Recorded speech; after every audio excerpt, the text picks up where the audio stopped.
Ladies and gentlemen, thank you for standing by. At this time, I would like to welcome everyone to the HIMS and HERS second quarter 2024 earnings conference call. Please note that this call is being recorded. All lines have been placed on mute to prevent any background noise. After the speaker's remarks, there will be a question and answer session. If you would like to ask a question during this time, simply press star followed by the number 1 on your telephone keypad. If you would like to withdraw your question, again, press the star 1. I would now like to turn today's call over to Bill Newby, Head of Investor Relations. Please go ahead. Good afternoon, everyone, and welcome to the HIMS and HERS Health second quarter 2024 earnings call. Today, after the market close, we released this quarter's shareholder letter, a copy of which you can find on our website at investors.hims.com. On the call with me today is Andrew Dudum, our co-founder and Chief Executive Officer, as well as Yemi Okupe, our Chief Financial Officer. Before I hand it over to Andrew, I need to remind you of legal safe harbor and cautionary declarations. Certain statements and projections of future results made in this presentation constitute forward-looking statements that are based on, among other things, our current market, competitors, and regulatory expectations, and are subject to risks and uncertainties that could cause actual results to vary materially. We take no obligation to update publicly any forward-looking statement after this call, whether as a result of new information, future events, changes in assumptions, or otherwise. Please see our most recently filed 10-K and 10-Q reports for a discussion of risk factors as they relate to forward-looking statements. In today's presentation, we also have certain non-GAAP financial measures. We refer you to the reconciliation tables to the most directly comparable GAAP financial measures contained in today's press release and shareholder letter. You can find this information as well as a link to today's webcast at investors.hims.com. After the call, this webcast will be archived on the website for 12 months. And with that, I will now turn the call over to Andrew. Thanks, Bill. The second quarter marked one of the most exciting points in our company's history, as momentum continued to rapidly accelerate in the fulfillment of our mission to help the world feel great through the power of better health. The long-term trend toward the consumerization of healthcare continues, and the belief is that this trend will only accelerate.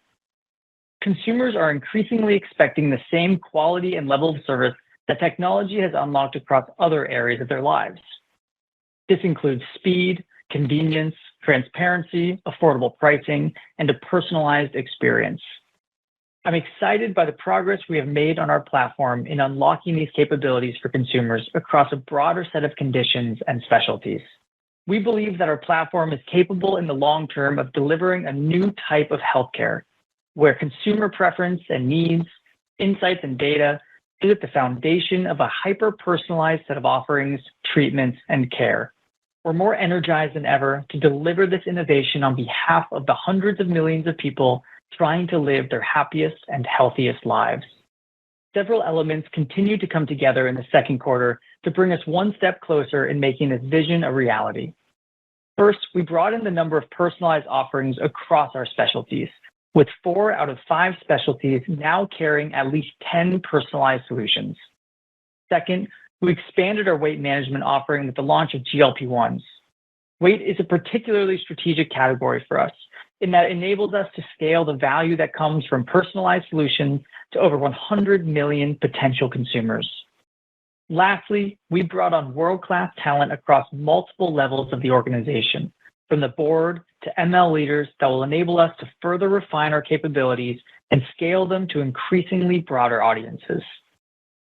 Christopher Payne, who most recently served as president and COO of DoorDash, brings a great depth of experience helping organizations scale their operations globally. Our ambition is to make the world feel great through the power of better health. Foreign policy and regulatory expertise from Anya Manuel will help us broaden the geographic scope of our platform in the coming years. And Cora Schultz brings over 3 decades of experience in the pharmaceutical industry that can help us effectively navigate the challenges that higher acuity and more complex specialties, inclusive of weight, may present. Our platform has rapidly scaled from thousands of interactions to millions, and with greater personalized capabilities comes the ability to leverage, as appropriate, our structured data to further refine and improve our customers' experience on the platform. We recently kicked off our search for a CTO with expertise in AI and machine learning. We believe this hire will help put us at the forefront of the many exciting opportunities AI can bring in healthcare. Strong progress across these areas are translating into incredible business performance. During the quarter, revenue increased 52% year over year to $316 million, yielding $39 million of adjusted EBITDA. The primary driver of our growth continues to be the expansion of our subscriber base. We ended the quarter with nearly 1.9 million subscribers, adding more than 155,000 net new users to the platform. Our focus on providing access to high-quality, personalized solutions at an affordable price continues to resonate with consumers. Over 40% of subscribers in the second quarter were utilizing a personalized solution, representing close to a 30-point increase in just 2 years. An evolving portfolio of personalized offerings that providers can utilize to meet the unique needs of individual consumers was a key catalyst behind this expansion. This innovation is informed in part by feedback from our users, and development occurs through collaboration with our internal specialists, leading medical organizations, and external advisors. Increasingly, we are driving value for consumers across a broader set of specialties. Consumer feedback has been resoundingly positive as we've launched access to treatments that address multiple concerns within a specialty, and even more exciting, we now have solutions that span across specialties. This shows up in the ability to target multiple sexual health concerns, support cardiovascular health through a more simplified daily routine, or address concerns across our most popular specialties concurrently in one solution. The combination of these multi-condition capabilities and access to a broader set of form factors is having a profound impact on the value we can provide to consumers. In dermatology, providers can prescribe users personalized sprays, serums, or oral medications based on their unique needs. These capabilities enable us to cover a broader spectrum of user profiles. The individual seeking to proactively prevent hair loss and an individual seeking to actively regrow hair each now have access to a distinct set of solutions that better meet their needs. As a result, more than 85% of new subscribers in our dermatology specialties were utilizing a personalized solution in the second quarter. The impact of personalization extends beyond simply consumer preference. By addressing the needs of different user profiles, we're able to remove barriers to treatment for a broader set of individuals, ultimately yielding stronger customer acquisition. Additionally, we expect stronger retention of consumers on these offerings, especially as they continue to be placed at more mass market price points. Investment in the expansion of these offerings will increase in the second half of the year. We expect to launch access to new multi-condition treatments with a particular focus on those that are interspecialty or enable expansion into adjacent markets. Additionally, new form factors across our specialties are expected in the second half. We believe this will allow us to scale our new verticals even faster, while also maintaining robust growth for even our longest tenured specialties. Our strong financial profile has enabled us to capitalize on unique opportunities in order to position our platform for future growth. In 2021, we acquired Apostrophe, an Arizona-based 503A facility. This acquisition provided compounding capabilities and expertise that serve as the foundation for many of our personalized offerings today. We're excited to have recently signed an agreement to purchase an FDA-registered 503B facility. Over the long term, this acquisition will present additional opportunities across specialties such as hormonal therapy and other treatments that require sterile compounded medications. In the near term, this further enhances the durability of our supply chain for compounded GLP-1s and positions us to improve accessibility as we verticalize these operations. Prior to signing this acquisition, we expanded the capabilities of our weight loss specialty with the launch of compounded GLP-1s across 21 states in the second quarter through a partnership with an FDA-registered 503B facility. Since then, we've expanded access to the offering to more than 30 states, covering over 60% of the U.S. population, and we anticipate nationwide availability before year end. We believe that our platform was already having a meaningful impact across society prior to this launch by helping close to 2 million consumers access treatment for many of the most emotionally resonant conditions. We expect that the value we bring to consumers within our weight loss specialty will further enable us to have a transformative impact on society. Over 100 million individuals suffer with weight-related challenges in the US alone, and those challenges don't simply impact an individual's appearance.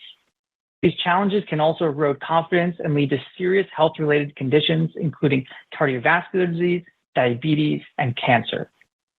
Given the impact obesity can have on an individual and the severity of conditions it can lead to, we expect weight loss as a specialty to be foundational over the coming decade in the way HIMS and HERS impacts the lives of our consumers and the way we influence the healthcare industry.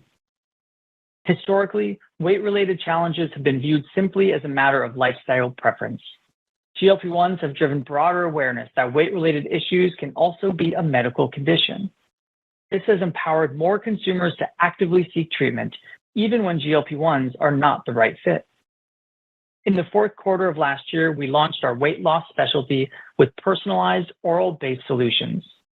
This offering utilizes different combinations of personalized compounds to address the underlying conditions clinically tied to obesity, including metabolic disorders, depression, and overeating habits. It has been incredibly successful.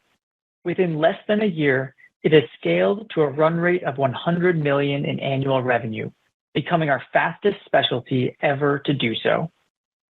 Our approach centers on equipping providers with the ability to offer consumers access to a breadth of personalized solutions, and we expect the ability to personalize oral formulations will remain central to our weight loss offering and continue to evolve. We also believe our ability to provide consumers with access to personalized GLP-1 solutions will offer an experience and level of service that today is only available to the most privileged segments of our society. This approach is informed by Dr. Craig Primack, our SVP of Weight Loss, who has seen firsthand in his Scottsdale clinic the impact a personalized care model can have on providing a more sustainable path for a wider spectrum of consumers to reach their desired outcome. Side effects and misalignment of expectations drive a meaningful reduction in adherence for these solutions, alongside issues like cost and accessibility. We believe adherence to these medications can be improved considerably through consistent communication between providers and consumers to manage expectations, personalized titration schedules, and personalized end dosing to mitigate side effect concerns. Each of our subscribers has the ability to communicate concerns to a licensed provider and receive a response in a timely manner for no extra charge across all of our specialties today. Personalization for GLP-1 solutions will be supported by two fundamental components. The first is a breadth of products offered on the platform. Recently, we launched personalized dosages for compounded semaglutide that providers can prescribe in response to side effect concerns and desired levels of weight loss. Patient feedback to their provider during the titration process can inform the appropriate end-state dose for users. Additionally, we're excited to expand the scope of offerings available on the platform, and will look to add tirzepatide and liraglutide to the existing compounded semaglutide offering in the near future. We expect this portfolio of solutions will be inclusive of branded offerings when supply allows. The second component is continuing to scale our technology investments across weight loss by activating MedMatch by HIMS and HERS for providers in the specialty. Machine learning and AI models anchored on consumer preferences and prior experiences across our provider network have been built for weight loss. We are also moving toward integrating explainability into the EMR, further empowering providers with these groundbreaking tools. The value of this technology will be vital as the range of solutions, dosages, and treatment options continue to expand over the coming quarters.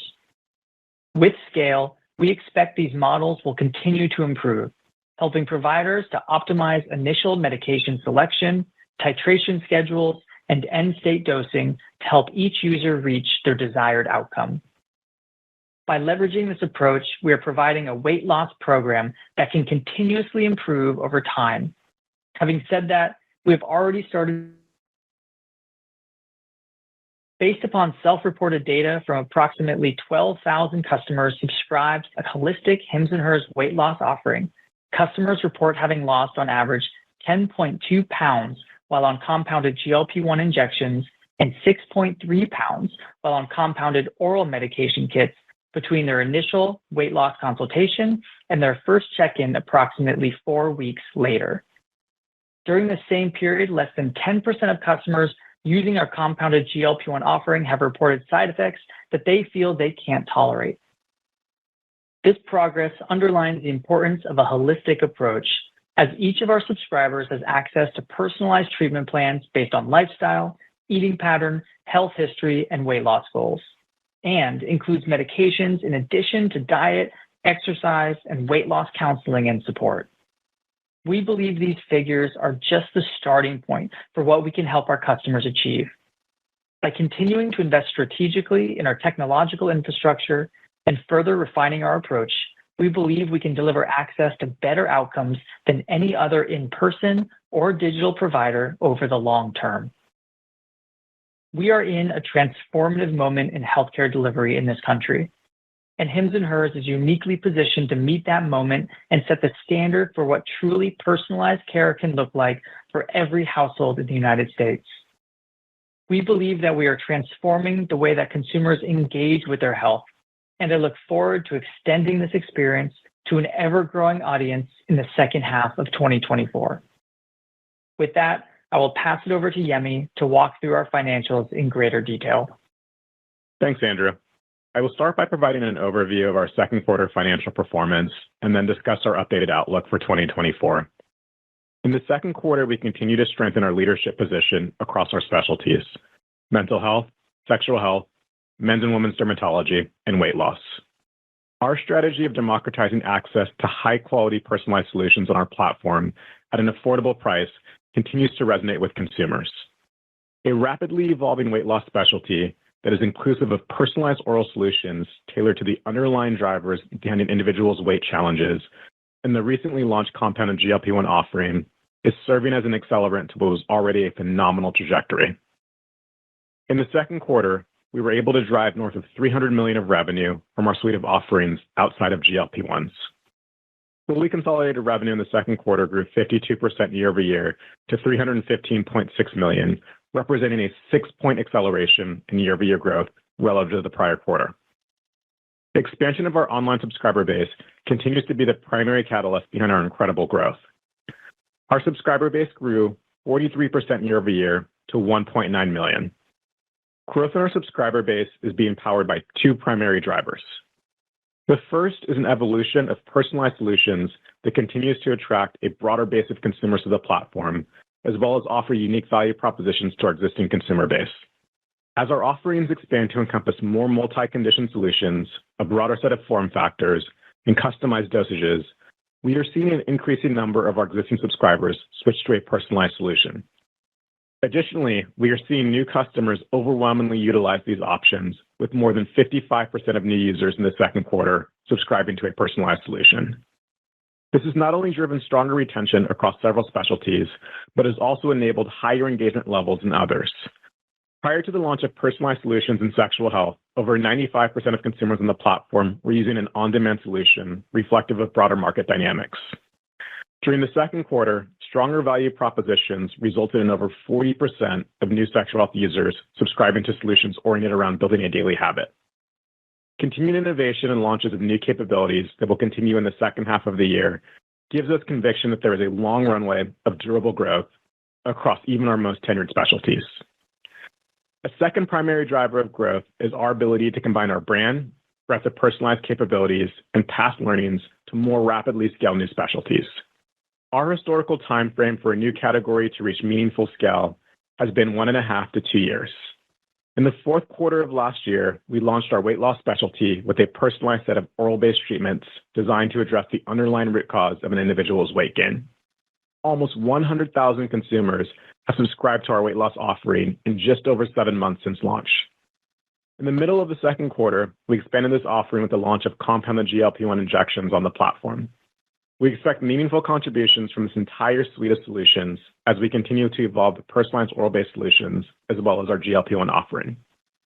We believe that we are in the early innings of utilizing our platform to have a transformative impact on the way consumers receive treatment for some of the most emotionally resonant conditions.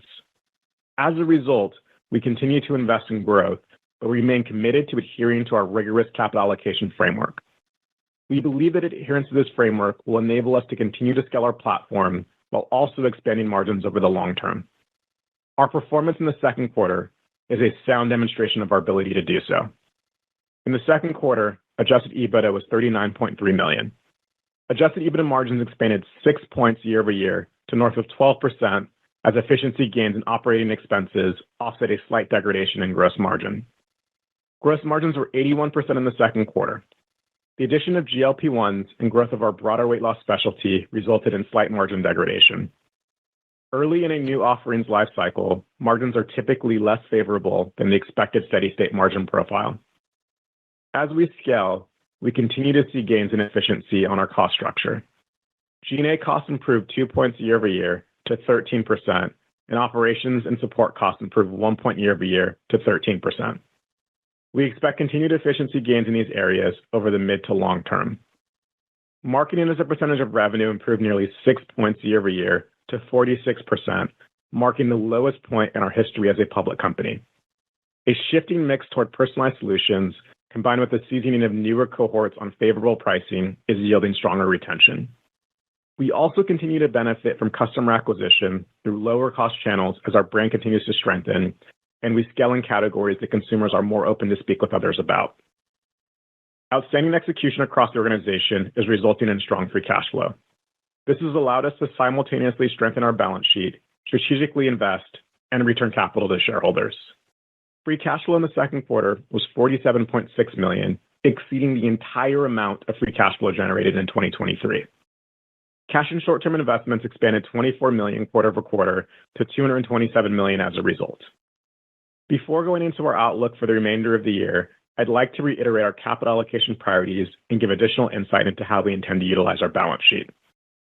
As previously mentioned, we believe we are in the early innings of the adoption curve of a market with over 100 million potential users in the US alone.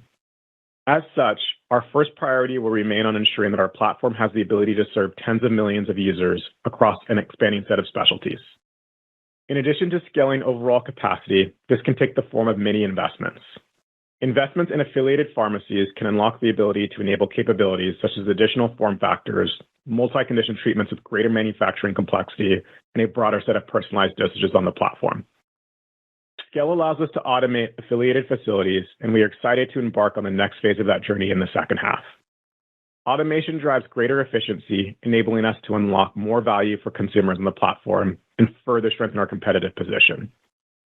Lastly, we will unlock new specialties and capabilities on the platform through both organic and inorganic means.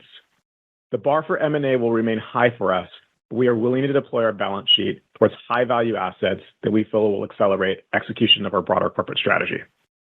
As Andrew mentioned, we have entered into an agreement to acquire an FDA-registered 503B facility. This sets the foundation for us to efficiently enter new specialties that require sterile compounded injectable and oral medications, while also providing optionality for increased efficiency in the cost structure for compounded GLP-1s. Our expectation is that the deal will close by the end of this year. A rapidly expanding free cash flow profile will enable us to efficiently return capital to shareholders. In November of last year, we announced a $50 million share repurchase program. Market dynamics enabled us to repurchase 3.9 million shares at an average price of just under $13 since the inception of the program. In the second quarter, we purchased 1.6 million shares at an average price of $12.39, fully completing the program. The momentum of the business has enabled us to establish a new share repurchase program of $100 million to be utilized over the course of the next 3 years. This program will enable us to partially offset the effect of dilution from stock-based compensation, as well as continue to take advantage of moments when we believe our share price is disconnected from its intrinsic value. We are confident that we can deliver across each of these objectives while also continuing to strengthen our balance sheet. With that backdrop, I'd like to detail our updated outlook for 2024. In the third quarter, we are anticipating revenue in the range of $375 to $380 million, representing a year-over-year increase of 65 to 68%. We expect adjusted EBITDA to be between $35 to $40 million, representing an adjusted EBITDA margin of 10% at the midpoint in both ranges. For the full year, we are anticipating revenue of between $1.37 to $1.4 billion, representing a year-over-year increase of 57 to 61%. Lastly, we expect adjusted EBITDA will be between $140 and $155 million. These adjusted EBITDA and revenue ranges imply an adjusted EBITDA margin of 11% at the midpoint of both ranges. In the second half, we expect to have a broader set of personalized capabilities across our specialties. As a result of this and a more comprehensive weight loss offering, we anticipate more strategic investment in marketing in the back half of the year. This investment will still maintain our typical standard of a 1-year payback period. Our guidance last quarter of $1.2 to $1.23 billion of revenue and $120 to $135 million of adjusted EBITDA in 2024 was, in our view, already ambitious. Given this is a meaningful revision from that, I will spend a brief moment outlining some of the underlying assumptions behind our revised outlook. We anticipate continued consumer adoption of personalized solutions through the remainder of the year. Our expectation is that we will have north of 1 million subscribers with a personalized subscription by the end of the year, close to the total number of subscribers we had on the platform just 2 years ago. Our weight loss specialty will continue to evolve throughout the year to leverage both our technology and personalized capabilities. As this happens, we expect rapid growth across the entire portfolio of offerings within this specialty. Utilization of third parties and other dynamics are expected to result in near-term gross margin erosion of 3 to 4 points that we expect to revert over the midterm. Long-term revenue retention is expected to remain north of 85%, ensuring durability while we scale the platform. Line of sight toward our first full year of net income profitability is becoming increasingly clear. As of the end of 2023, we held a tax valuation allowance of $70.5 million. If our financial trajectory holds, it is likely to result in the reversal of the vast majority of this allowance as more certainty around profitability and our ability to utilize our deferred tax assets will negate the need for this allowance. This is apt to drive a significant one-time increase in net income later this year. This will not impact any of the previously discussed ranges. 2024 is setting a strong foundation for the attainment of our midterm goals and fulfillment of our longer-term mission. Investments today give us conviction that we will achieve our goal of adjusted EBITDA margins of at least 20% no later than 2030. More exciting is that this extraordinary momentum increases our ability to have a transformative impact on society by bringing the value of our platform to tens of millions of consumers. All of this would not be possible without the hard work and dedication of our employees across HIMS and HERS. I'd like to thank them, as well as our shareholders, for helping us fulfill our mission of helping the world feel great through the power of better health.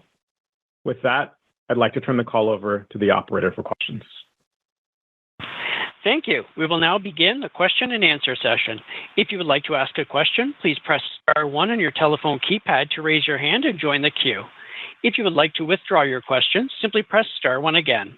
We ask you please limit yourself to 1 question and 1 follow-up. Your first question comes from the line of Maria Ripps from Canaccord. Your line is open. Great. Thanks so much for taking my questions and congrats on the strong performance here. So appreciate all the color around your guidance. It sounds like your core business continues to do really well.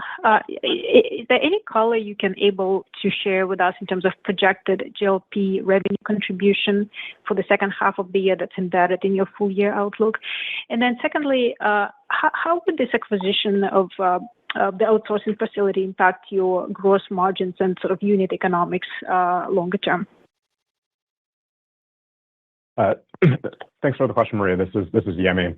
I'd say overall, I think we're very excited by how the core business is performing. In the second quarter, as mentioned, the core business, excluding GLP-1s, delivered north of $300 million of revenue. What we're expecting in the second half of the year is we'll continue to innovate on the suite of personalized offerings across the core business, and so we do expect the momentum to remain strong from there. With respect to GLP-1 specific contributions, I think we're very much in the early days of the GLP-1 launch, being less than 3 months out from the launch. In the second quarter, we did see very strong momentum. I think it's too early at this point to provide definitive guidance around a specific specialty or product, but we're very pleased off of the initial launch and the confidence in the momentum for that specific vertical is very strong as we roll out the product nationally.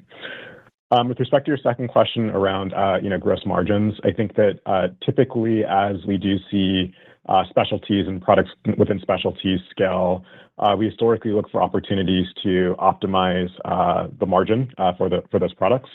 that can be in the form of processes that we change or increasingly, as you see across other specialties, the verticalization. And so I think that the acquisition that we mentioned around the 503B facility, that will do a few things. I think it will unlock the ability to enter additional specialties within the future, but also I think it does provide opportunity for us to optimize the cost structure on the compounded GLP-1 offering. Got it. Thank you so much, Yemi. Your next question comes from the line of Alan Lutz from Bank of America. Your line is open. Hi, good afternoon, and thanks for taking the questions. One for Yemi. You talked about more strategic marketing investment in the back half of the year. Can you talk about just generally, as we think about the total investment in the second half of the year, potential impacts from the election, how should we think about where those marketing dollars are going in GLP-1s versus the core?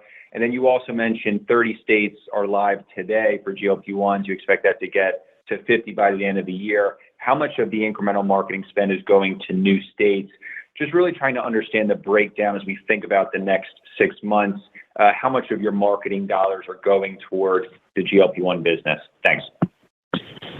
Yeah, thanks for the question, Alan. I think it's a really good question. I think that the way that we think around marketing is I think there are a few dimensions. There is a component that can be GLP-1 specific that's in the form of traditional paid channels. But just stepping back, I think one of the beauties of the Hims & Hers platform is the fact that we have a multi-specialty offering. We have the ability to connect with users across a multitude of specialties. And so I think a lot of the investment will come as we start to broaden the aperture of the number of personalized solutions that we have even across the core set of specialties, as well as in our weight loss offering.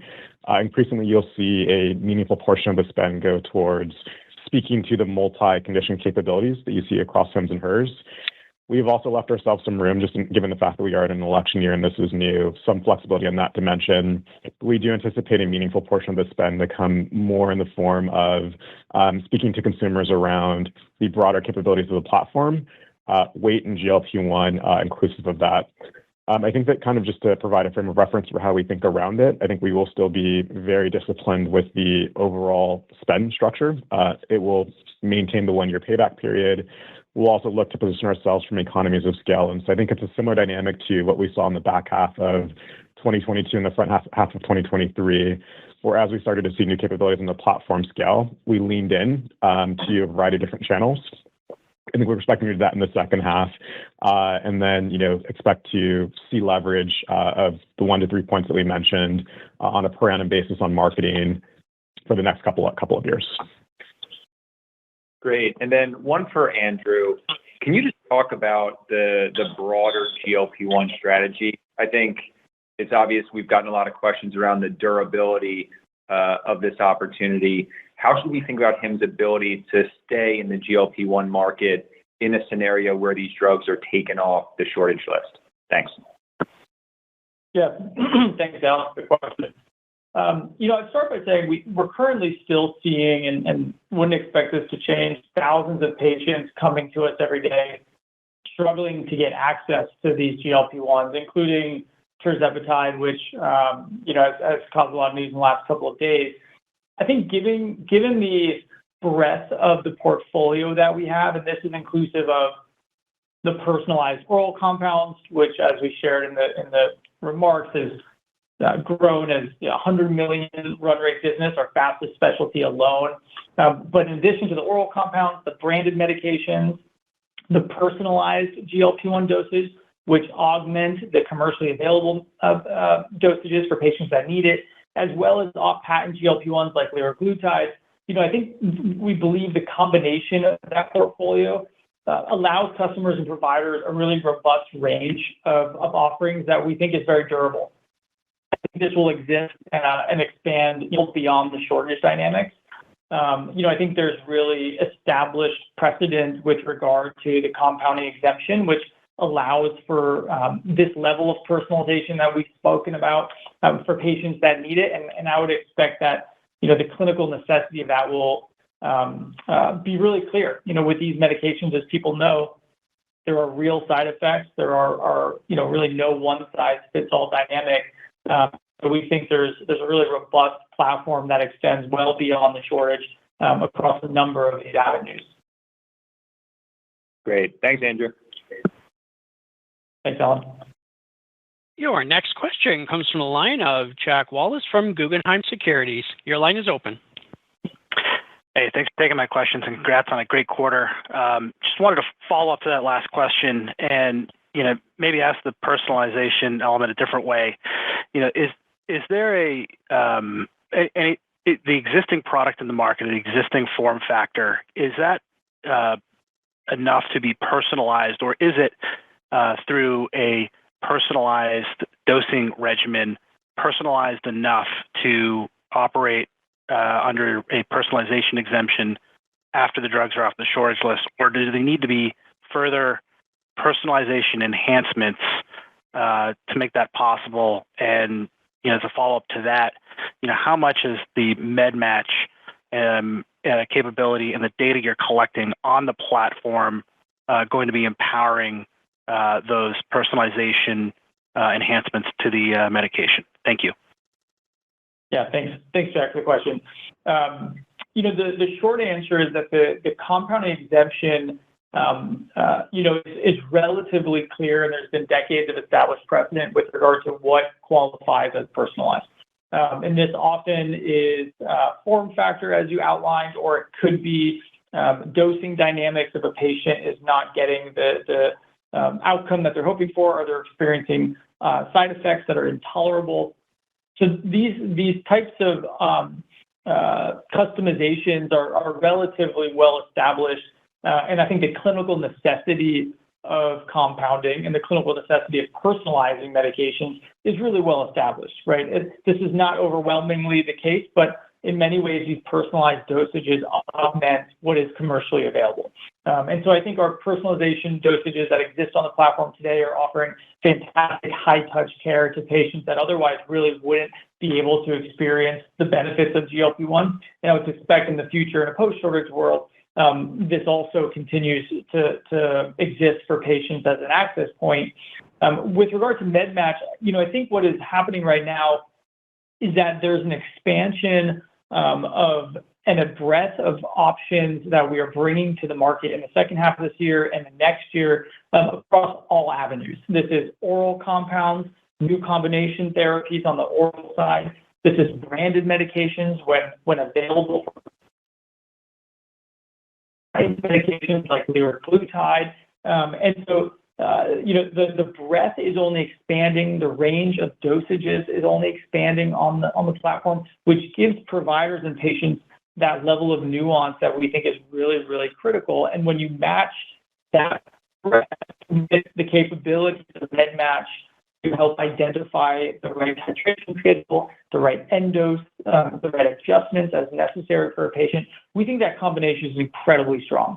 And the data today already suggests patients are having really world-class experiences, but long-term, honestly, we believe the combination of that breadth of portfolio and MedMatch together will be able to hopefully result in clinical outcomes that are far superior than you can get not only in brick and mortar, but also via any online type telemedicine provider.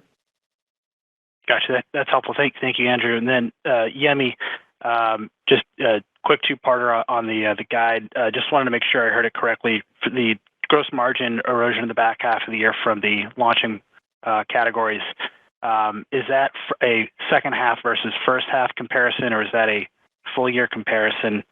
And I'll leave it there. Yep, thanks for the question, Jack. Yeah, it's a first half versus second half comparison. And so I think in the near term, while we look to optimize the cost structure for our overall weight category, and specifically GLP-1s, we do expect some compression, but I think that we do expect that to revert in the midterm once some of the investments that we mentioned earlier start to come online. Your next question comes from the line of Daniel Grosslight from Citi. Your line is open. Hi, thanks for taking the question. I know you probably haven't gotten this question in about a year now, but it seems like everyone's thinking about this, at least today, a weakening economy and a potential recession. I'm curious if you've seen, any signs out there of a slackening in consumer demand, And if so, if you can kind of describe where that slack might be coming in.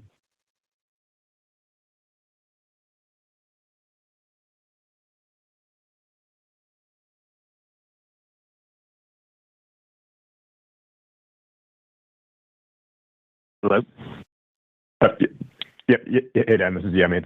Thanks for the question. I think overall in the second quarter, we've not seen any meaningful degradation from the consumer. I think that similar to during other periods of economic uncertainty, we do see the consumer continue to remain durable. I think there's a few reasons behind this. One is just the diversity and the breadth of the consumers that we serve across different age ranges, income levels, geographic locations is pretty broad. The second is that we serve consumers across a wide variety of some of the most emotionally resonant conditions that impact how they look, how they feel each and every day. And so what we've observed historically during these moments of economic uncertainty is that consumers are very reticent to let that go.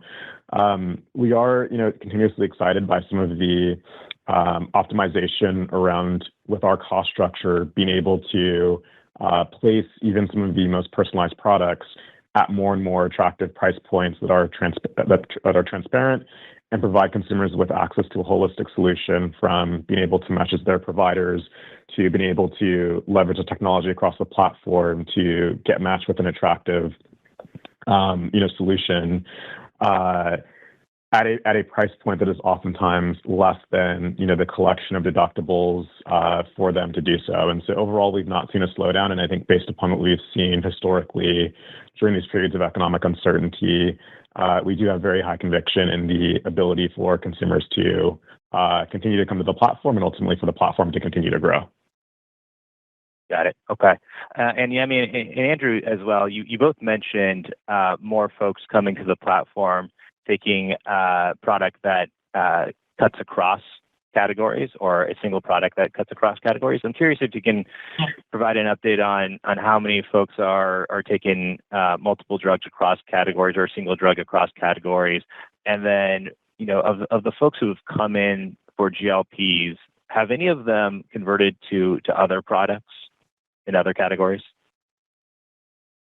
Thanks, Daniel. I can kick it off. On the personalization side and the cross-category side, we don't disclose specifically the specialty mixes and how those cross, but I would point to the pretty rapid acceleration of personalized adoption.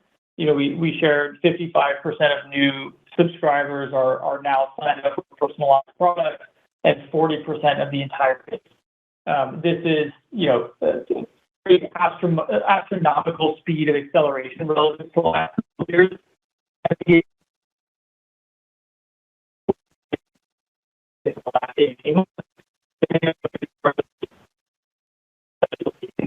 are things like cardiovascular heart support, along with so I think there's going to be an acceleration back half of new personalized offerings, many of which have specialty adjacent customizations and aggregation across specialties. I think specifically on the weight category, these patients I think have a really complex mix of related issues. This is why I think the oral compounded category that we have has scaled so quickly and has had such great success. It's because it's really treating many underlying conditions, right? And this could be depressive eating dynamics, binge eating, metabolic disorders, insulin resistance.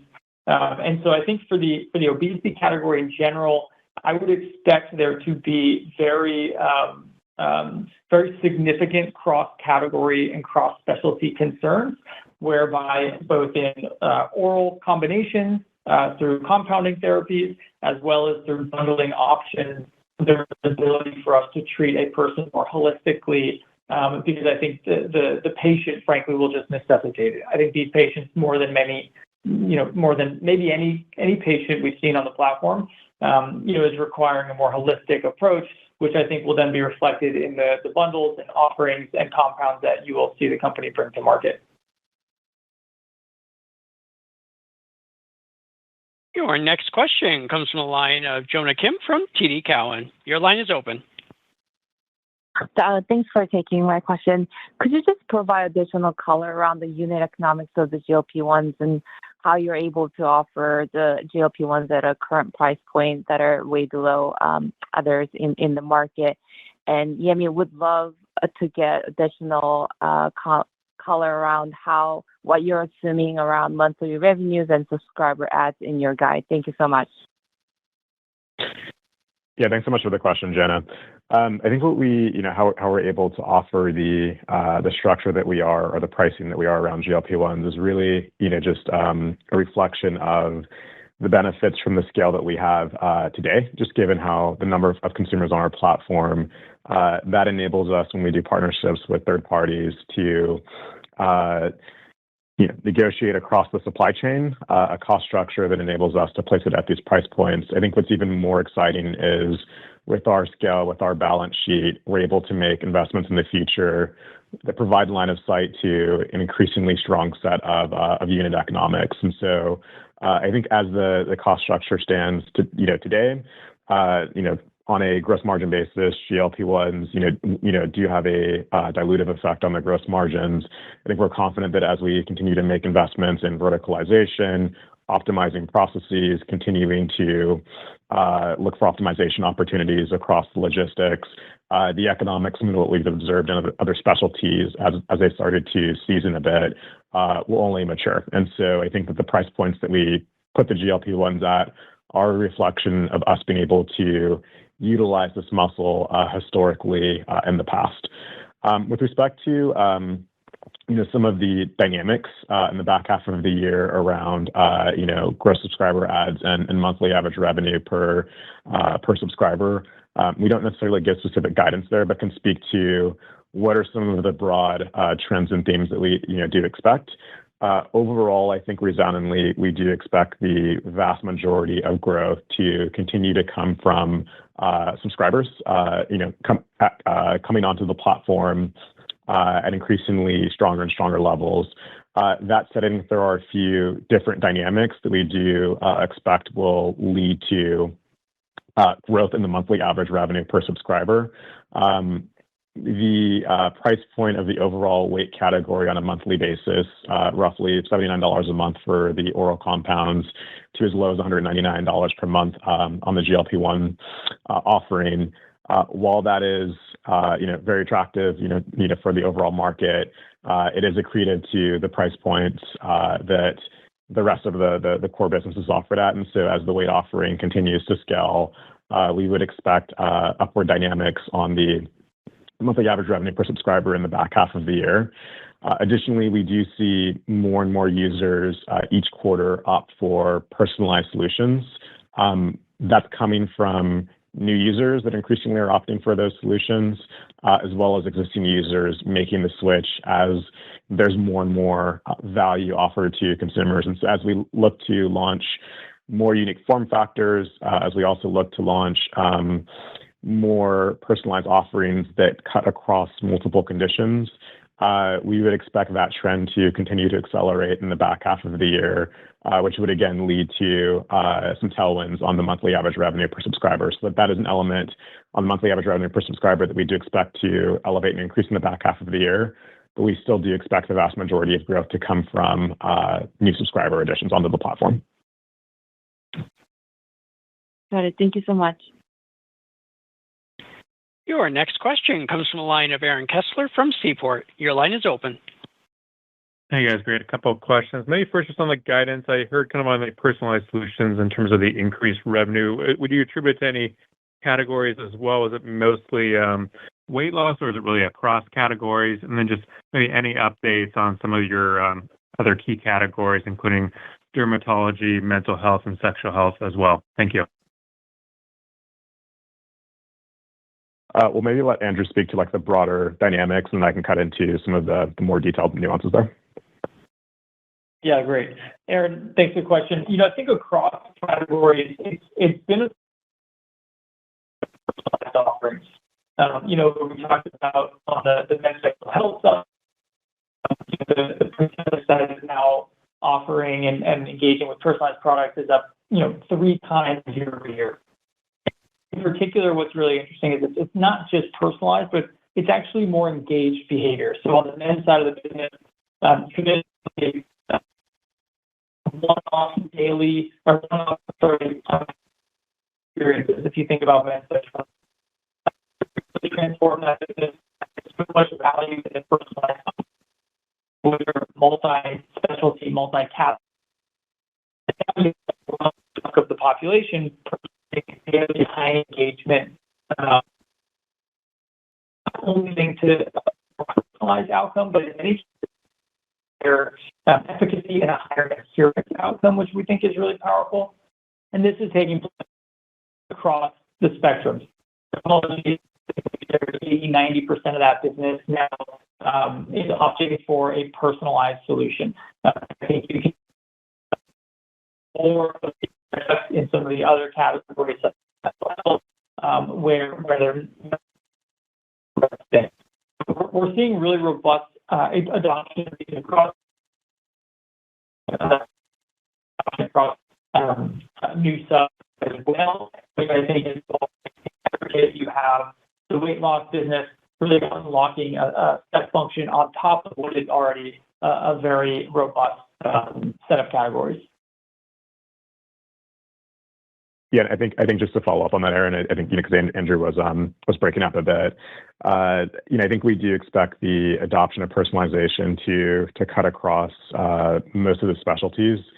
What we have seen is that as we continue to elevate the breadth of choices, both in terms of new form factors or offering products within conditions that offer multiple sources of value within a specialty, we see more and more consumers opt to switch to those.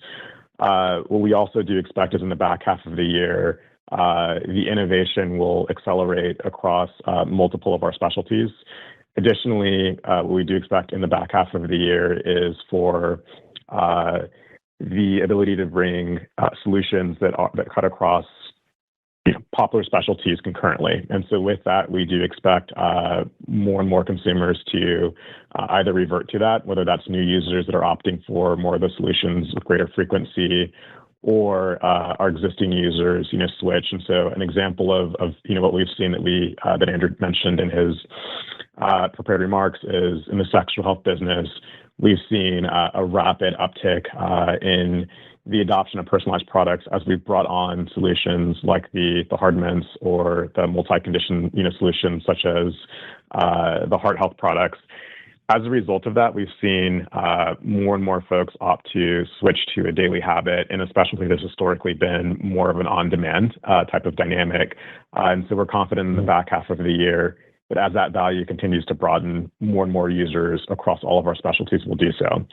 In the weight management category, I think we're very excited by that. And similar to our mental health category, when you're able to combine our ability to offer a very broad set of personalized solutions with technology that can assist providers in matching consumers to the solution that is likely to yield successful results with potentially less side effects.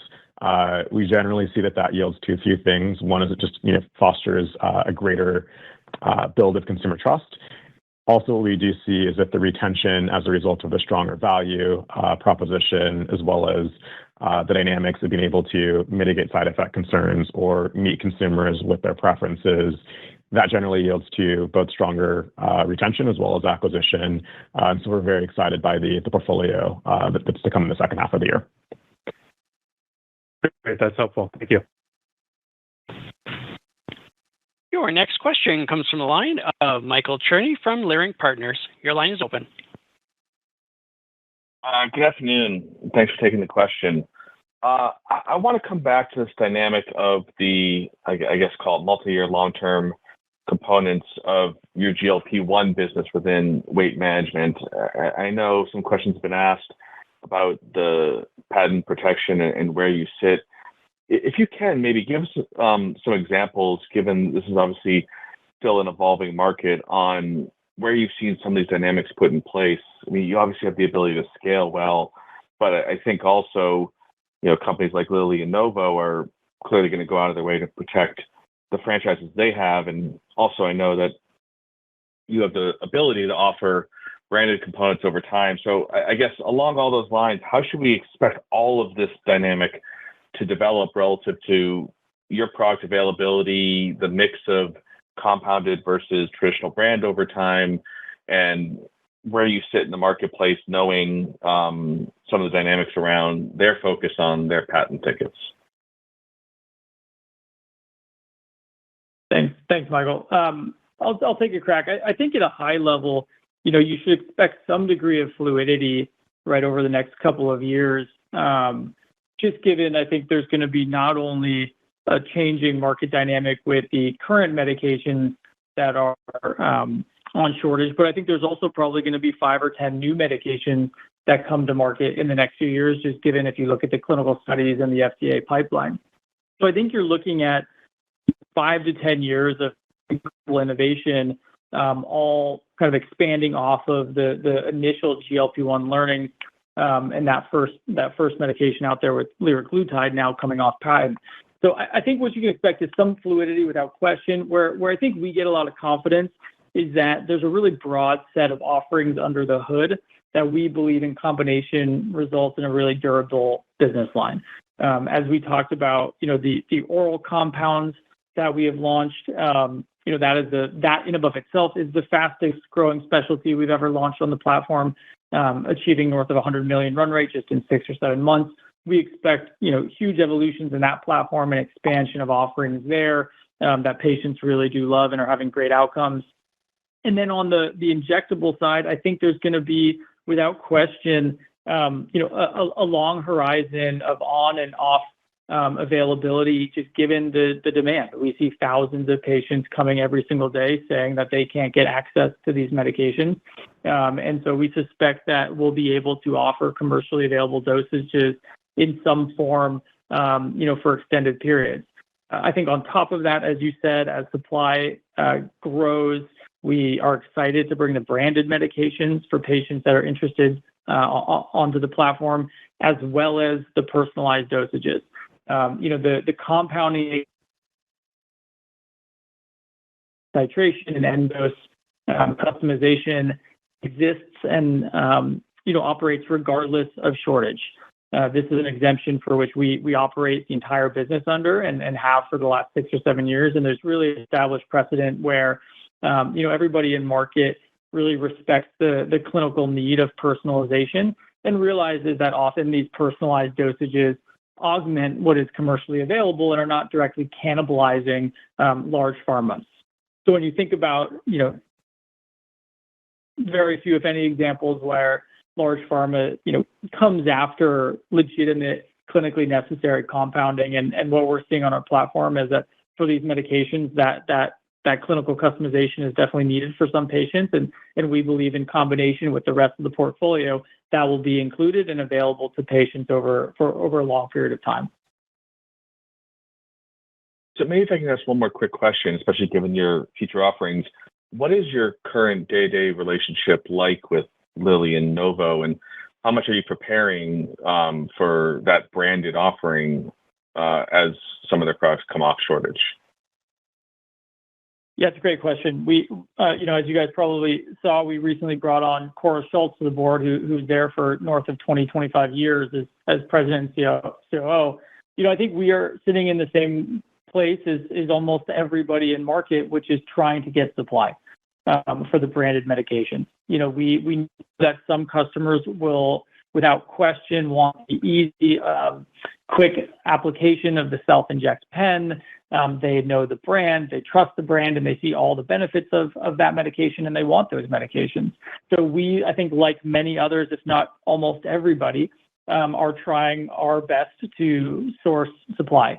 I think what we can tell you is that it's not easy. There's not really any available in volume, but we are doing our best to try to aggregate some and have a durable supply of that for our customers. Your next question comes from the line of Jailendra Singh from Truist Securities. Your line is open. Thank you, and thanks for taking my questions. I want to follow up on gross margin trends. I know I'm making some assumptions here, but I'm getting low to mid 50% gross margin on GLP-1 offering in the quarter. Just to confirm if I'm in the ballpark, it seems you expect the margins to improve on this offering as you bring 503B outsourcing facility on board. So on that point, does owning that facility in any way impact your relationship and economics with BPI Labs, the facility you currently have agreement with? And how quickly can you shift volume to your own facility? Just trying to understand if there are any contractual agreements with your existing partner which would put any restrictions on how aggressively you can leverage your own facility. Yeah, thanks for the question, Jailendra. I think we don't comment on the specific gross margins for any individual product. Like most other products in the near term, we do see some degree of gross margin degradation. I think that as products tend to season in their tenure, there's a multitude of different levers that we have to pull to improve the unit economics. This is everything from being able to intelligently adjust information and product dynamics about the consumer to reduce customer service costs, to being able to optimize on the logistics of the supply chain, automate some of the facilities through verticalization. Those have been historical levers that we've pulled in the past, and I think we're confident in our ability to do each of those over time with GLP-1s. In the near term, we do expect to see some gross margin compression, but as we start to go out, into next year, the ability to start to deploy multiple of those levers, does come into play. And so I think, as Andrew has mentioned, historically in the past, as we make investments, we tend to think about them on multi-year horizons, and look to have multiple different angles to do so. And so while GLP-1 scale in the near term, there's roughly the couple points of margin degradation in the back half of this year that we're expecting. We do expect in the midterm, as we start to optimize some of those efficiency levers, inclusive of the verticalization, that we have the ability to revert that. But there's no individual lever of it's only verticalization or it's only optimization in terms of our processes. We have the ability to pull multiple levers and expand the margins over time. But just to clarify, there's no restriction from your existing pharmacy partner to shift any volume, right? We don't speak to the specific dynamics around what happens or what the partnership arrangement looks like for any individual partner. That said, I think that what we do expect is, there's a period of time for us to close the deal. There's also the period of time for us to invest accordingly to be able to scale up appropriately. I think that, those dynamics we do expect to occur more in the midterm. And so as those occur, we would expect the gross margins to expand. Your next question comes from a line of Glenn Santangelo from Jefferies. Your line is open. Oh, yeah. Thanks for taking my questions. Just a couple from me. Hey, Yemi, I want to follow up on these incremental subscribers to the compounded GLP-1 product. Are many of the subscribers taking advantage of multi-month subscriptions? Could you give us a little bit more about the demographic of these types of subscribers and on average, how many months are they buying at a time? Anything you can tell us to help us think about that? And then I have a quick follow-up. Yeah, thanks for the question, Glenn. We do see the vast majority of subscribers on just the overall weight management solution, both inclusive of oral as well as GLP-1s, opt for multi-months. What you do see is, I think, that the price points, as you make longer term commitments, tend to be more attractive. What we also do see is that this is a product across all of weight, both oral and GLP-1s, that does require multiple months of commitment to really get to the appropriate titration schedule and see the effects emerge. And so as a result of that, we do see the overwhelmingly majority of consumers opt for a multi-month solution. Yeah, that's what I thought. And so my follow-up question is, I guess, how many months of this compounded semaglutide can you ship at once? And then when I think about the revenue recognition sort of related to that, if you ship 3 months at once, do you book all 3 months of the revenue up front, or any sort of clarity on how that works? I mean, I think that would help us a lot from a modeling perspective. Thanks. And I'll stop there. Yeah, so I think that the short answer is I think that the number of months that we ship does vary, state to state. Typically, we, depending on the the duration that the individual selects, we do typically ship between 3 months or no more than 6 months, historically. What we do see is, as an effect of that, across the oral as well as the GLP-1 solution, as more and more consumers are opting for longer duration subscriptions that exceed 90 days, you do see the deferred revenue component start to increase on the balance sheet as a result of that as well. So typically, it's going to be within the 3 to 6 month timeframe.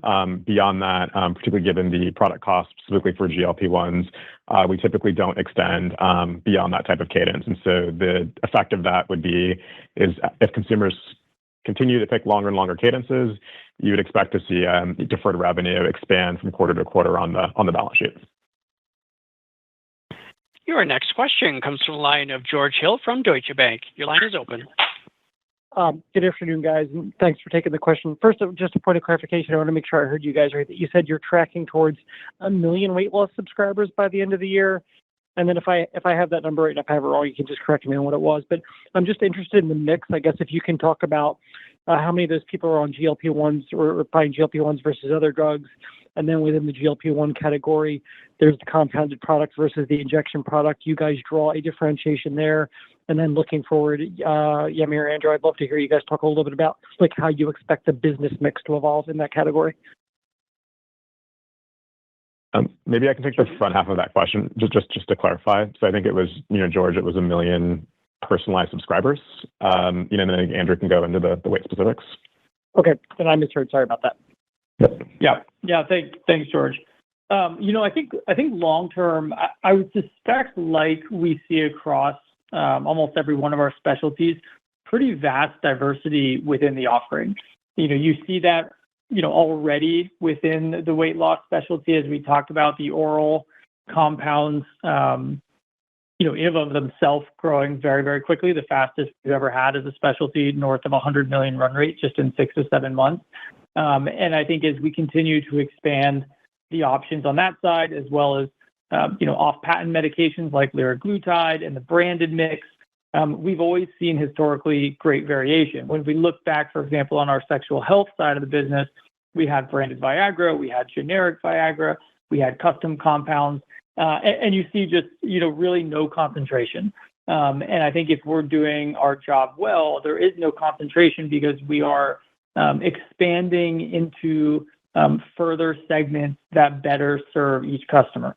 And I think that's really how we think about our product roadmap approach, which is, if there's a large segment of customers that is on a current medication, let's really get to know those customers. Let's figure out how we can make their experience better, what other conditions or specialties they're struggling with, what other types of concerns do they have, and how can we optimize even further the adherence and the clinical outcomes. So I would suspect, like all other specialties, you'll get to pretty wide variation. What is abundantly clear is that while GLP-1s are incredible medications, I think what's even more incredible is that they have really changed the cultural conversation around obesity management. You now have tens of thousands of people coming to us every week that are looking to get treated for obesity as a disease, and I think that stigma and that shame associated with taking action and pharmaceutical action to treat weight loss has really been diminished, which is fantastic, because I think it just really empowers people to get care. And so, the awareness of the disease state as something that is treatable in and of itself is driving really tremendous interest and exploration. And then I think on top of that, what we're seeing is there's a lot of people that come in who are at very different stages of their process, right? Many people have, come in and have tried everything, and they want to be the most aggressive possible, and often that means, going with something like a Zepbound, right? Highest chance of weight loss, self-inject. Right, these things are actually quite scary for a lot of people, and many of them come in and say, "Hey, I want to go a little bit slower. I want something that involves an oral medication or something that I can chew or dissolves on the tongue that might not be as extreme, but is much more known and been around for decades." And we see every customer in between that spectrum. So there's not only a product mix that takes place, but there's really a customer mix because in this category, it is so large that it really represents such a massive part of the country, and everybody's coming in at a very different point in their cycle and is looking to be, different levels of aggressive with different types of caution and perspective. Thank you. Your next question comes from the line of Corinne Wolfmeyer from Piper Sandler. Your line is open. Hey, thanks for taking the question. Could you provide a little bit of color on the cadence of signups with the GLP-1s that you saw right after launching? I know you're still in early days, but have you seen any change in kind of like the monthly signups since that launch? And then how has the retention been for those GLP-1 patients so far? Thanks. Yeah, thanks for the question, Corinne. I think what we seen since the launch, and we saw this with the oral medications as well, is the vast majority or overwhelming majority of folks are selecting multi-month cadences across the platform. Again, I think a lot of that is just due to the nature of to truly see the benefits from these medications. Oftentimes, it does take longer than an individual month. Consumers do recognize that in the education process from providers and throughout the flow as they're going through the journey. I think that dynamic paired with the more favorable economics of the consumer with longer term cadences that you commit to is resulting in an overwhelmingly majority of the consumers opting for longer duration cadences. We're very much in the early days where the product has been in market for a little less than 3 months at this point. I think that what we are seeing is, based upon the cadences that users are selecting, as well as the feedback that users are giving to their providers in the check-in, we are confident that retention will be very strong and sound. But that said, I think we have less than 3 months of data at this point, so truly hard to get a meaningful read there. Great, thank you. And then could you just let us know that regarding the news from Lilly last week and the improvement in capacity there, did you alter your internal expectations, I guess, for both this year and next year following that announcement, or is that kind of a non-event related to your guidance? Thank you.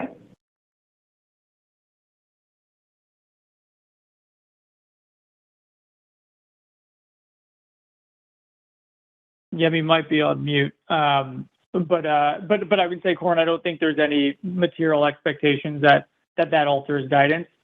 As you can tell from the current business, the semaglutides are the only GLP-1s currently on the offering and platform today. And so I think all of that was built into the existing forecast. And there are no further questions at this time. This concludes today's conference call. Thank you for your participation. You may now disconnect.